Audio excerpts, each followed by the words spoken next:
पुष्पा तू जानता नहीं किससे पंगा ले रहा है। भंवर सिंह शेखावत। अच्छा, इसी बात पे पैंट उतर। क्या बोल रहा है? मैं अगर इस हाल में भी कहीं जाऊं ना तो लोग मुझे पुष्पा भाऊ बोलेंगे, और तू निकल गया तो बिना वर्दी के कौन पहचानेगा तेरे को?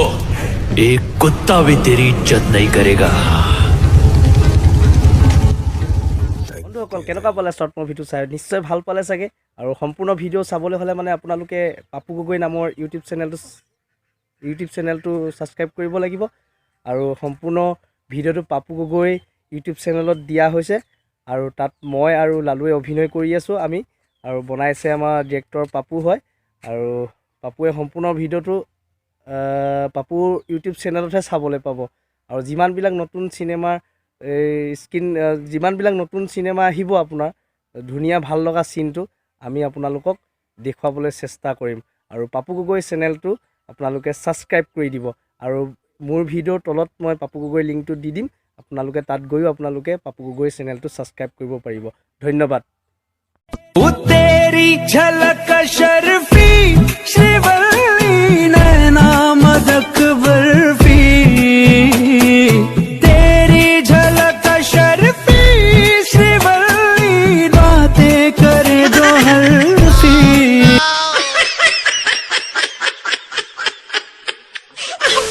নমস্কাৰ বন্ধুসকল, মোৰ চেনেললৈ আপোনালোকক স্বাগতম জনাইছোঁ। মই ভাস্কৰ গগৈ লৈ আহিছোঁ আপোনালোকৰ বাবে এটা নতুন ভিডিঅ'টো মই এতিয়া সোণাপুৰ গাঁৱৰ বৰ্ডাৰ সীমাত উপস্থিত আছোঁ, আৰু মোৰ লগত আছে মাইনা।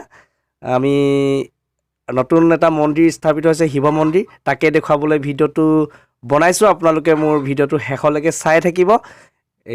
বনাই পেলালোঁ আৰু ভিডিঅ'টো, ব'লক ভিডিঅ'টো আৰম্ভ কৰি দিওঁ তেতিয়াহ'লে। আৰু এই পথটো দেখিছে আপোনালোকে, এইটো বৰ্ডাৰ এৰিয়া পথ হয়। আপোনাৰ সোণাপুৰ গাঁৱৰ এইটো ৰাস্তা বৰ্ডাৰ সীমা, ইয়াত উপস্থাপন হৈছে মন্দিৰটো। আৰু আমাৰ ইয়াত যে নাগা গণ্ডগোল হৈ আছিলে, নাগা গণ্ডগোল হোৱাৰ সেই ঠাইতে মানে স্থাপিত কৰা হৈছে মন্দিৰটো। হৈছে শিৱ মন্দিৰৰ সন্মুখৰ দৃশ্য। এইটো শিৱ মন্দিৰ দানপাত্ৰ, আৰু কেতিয়া স্থাপিত কৰা হৈছে আপোনাৰ শিৱ মন্দিৰ ইয়াত লিখি থৈ দিয়া আছে। বালিজান বাবা শিৱ মন্দিৰ, বনগাঁও বাহনী দিছৌ ভেলী, এনেকৈ লিখি থৈ দিয়া আছে। আপোনালোকে আহিব আৰু মোৰ ভিডিঅ'টো শেষলৈকে অকণো ক্লিক নকৰাকৈ, স্কিপ নকৰাকৈ চাই থাকিব দেই। এইটো চাওক আপোনালোকে, কিমান ধুনীয়া এটা প্ৰাকৃতিক সৌন্দৰ্য, আৰু সেই বৰগছজোপাক লৈ পিনে মন্দিৰটো স্থাপিত কৰা হৈছে।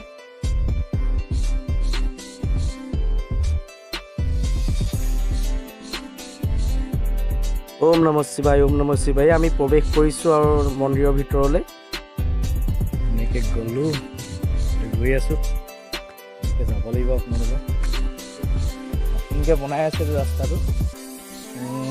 তুমি আগত ব'লা, তোমাক অলপ দেখাই দিম। এয়া গৈ আছে মাইনা আগে আগে। মানে কিবা এটা কোৱা আকৌ, এইটো কিমান দিন হ'ল তুমি জনা, তুমিতো ওচৰৰ মানুহ, এইফালে চোৱা। বেছিদিন হোৱা নাই, এইটো এইফালে চাই নগা গণ্ডগোল হৈছিলে, তেতিয়া সেইফালে যেতিয়া ৰাস্তা বনাইছিলে তেতিয়া এইটো বনোৱা হৈছিলে, মানে লগে ভাগে একেলগতে। তেতিয়াৰ পৰা আৰু আগতে, এতিয়া মানে আগততো আমি গছজোপা দেখি আছোঁ, গছজোপা মানে লৈ পিনে নে শিৱ মন্দিৰ স্থাপিত হ'ল নে তাৰ আগত কিবা কল্পনা আছিলে? নাই, এই গছজোপাক লৈহে বনোৱা হৈছে মই জনাত। মানে তুমি জনা ন? আগতেতো ইয়াত তেনেকুৱা, আৰু ইয়াত এই গছজোপাত বহুত তাৎপৰ্য আছে।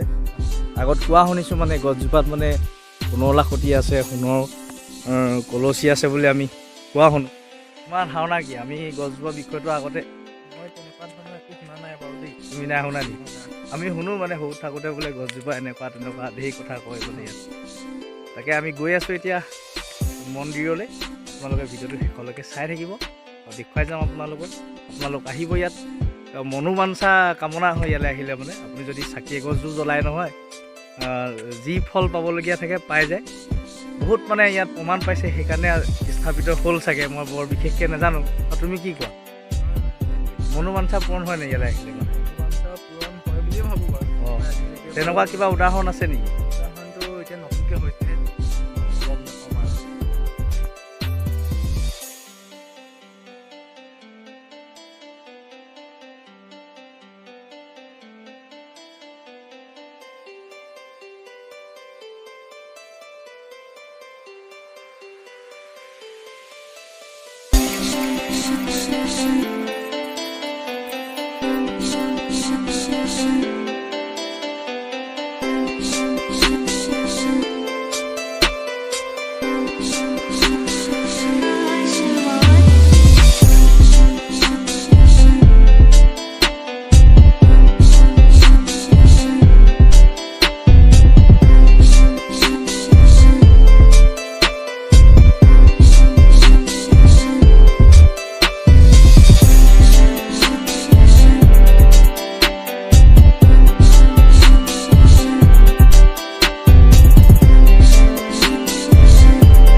মাইনা হয় এই গছজোপা তুমি কিমান দিনৰ পৰা দেখি আছা এই গছজোপাটো মই জন্ম হোৱাৰ পৰা এইজোপা দেখি আছোঁ দেখি আছা ন হয় আগতে কিন্তু এইজোপা ওচৰলৈ আহিবলৈ ভয় লাগে মানে ভয় লাগে ন আজি আমি প্ৰথম আহিছোঁ ন প্ৰথম নে তুমি আগত আহিছিলা খালি মানে কি এইটো যেতিয়া মন্দিৰ বনোৱা নাছিলে অঁ তেতিয়া ইয়ালৈ আহিবলৈ ভয় লাগে মানে আগতে হয় নেকি হয় এতিয়া মানে মন্দিৰটো বনোৱাৰ পৰাহে আহিবলৈ সাহসটো হৈছে এনেই গছজোপা ওচৰলৈ আহিবলৈ ভয় লাগে ন আগতে ভয় লাগে বহুত হাবি আছিলে মানে অঁ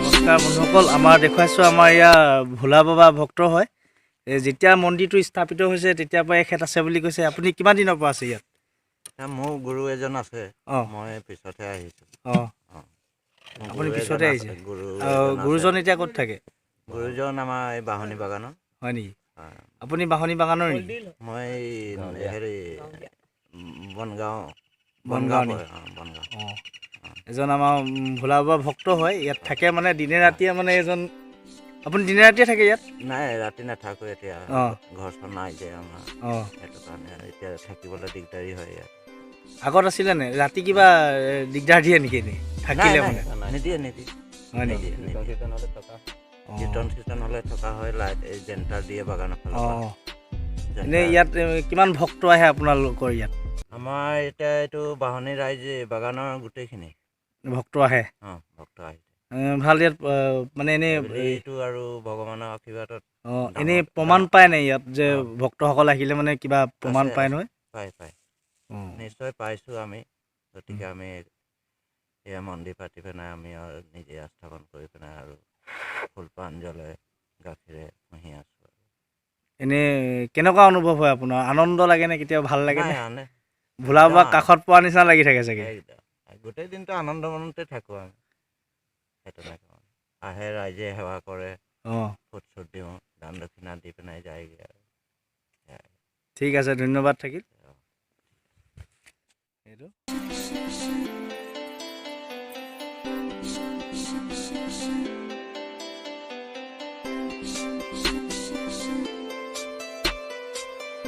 মই ইয়াৰ ওপৰৰ পৰা আপোনালোকক সম্পূৰ্ণ দৃশ্য দেখুৱাই আছোঁ কিমান ধুনীয়া এটা প্ৰাকৃতিক সৌন্দৰ্য আছে এই ওপৰৰ পৰা চালে মানে আমাৰ গোটেই আমাৰ গাঁৱলৈকে দেখে এইটো ইমান ধুনীয়া এটা প্ৰাকৃতিক সৌন্দৰ্য আপোনালোকে আহিলে মানে ইয়াত ফটো ক্লিক কৰিব পাৰিব ইমান ধুনীয়া প্ৰাকৃতিক সৌন্দৰ্য এটা আছে ফটো ক্লিক কৰিলে খাপ খাই যাব ইয়াৰ চব তলৰ পৰা মই ওপৰৰ পৰা দেখাই আছোঁ তললৈকে ধুনীয়া এটা প্ৰাকৃতিক সৌন্দৰ্য আছে চাৰিওফালে পাহাৰ তাৰ মাজতে মন্দিৰটো স্থাপিত হৈছে আপোনালোক আহিব আৰু এবাৰ দৰ্শন কৰিব শিৱৰাত্ৰি দিনাখন আহিলে বেছি ফল পায় বুলি কোৱা শুনো আহিব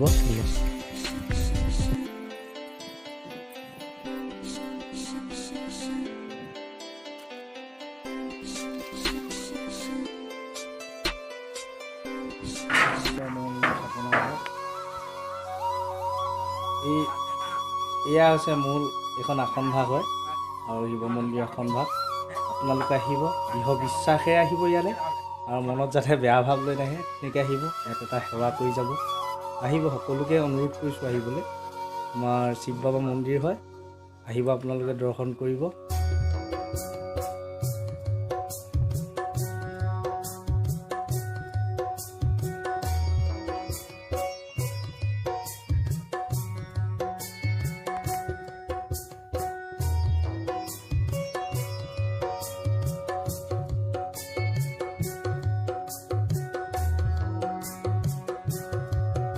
মোৰ মৰমৰ বন্ধুসকল আমি শিৱ মন্দিৰলৈ আহিলোঁ বহুত ভাল লাগিলে আপোনালোকো আহিব দৰ্শন কৰিব শিৱ মন্দিৰ আমাৰ সোণাপুৰ গাঁৱত আছে বৰ্ডাৰ ৰাস্তাৰ কিনাৰত আহিব ইমান ধুনীয়া প্ৰাকৃতিক সৌন্দৰ্য দেখিবলৈ পাব আৰু আকৌ শেষবাৰৰ কাৰণে আপোনালোকক গছজোপা দেখুৱাই দিওঁ সৰুজোপা গছ চাওক সেই গছজোপাক লৈ আচলতে স্থাপিত হৈছে মন্দিৰটো বহুত বৃক্ষ মানে ডাঙৰ গছ এজোপা বহুত দিনৰ পৰা আছে বুলি কোৱা শুনিছোঁ আমি তেতিয়া চাগে জন্মই হোৱা নাই যদিহে মোৰ ভিডিঅ'টো আপোনালোকৰ চাই ভাল লাগিলে তেতিয়া মোৰ চেনেলটো ছাবস্ক্ৰাইব কৰি দিব আৰু লগতে বেল আইকনটো দবাই দিব আৰু লাইক কমেণ্ট নিশ্চয় কৰিবলৈ নাপাহৰিব ধন্যবাদ বন্ধুসকল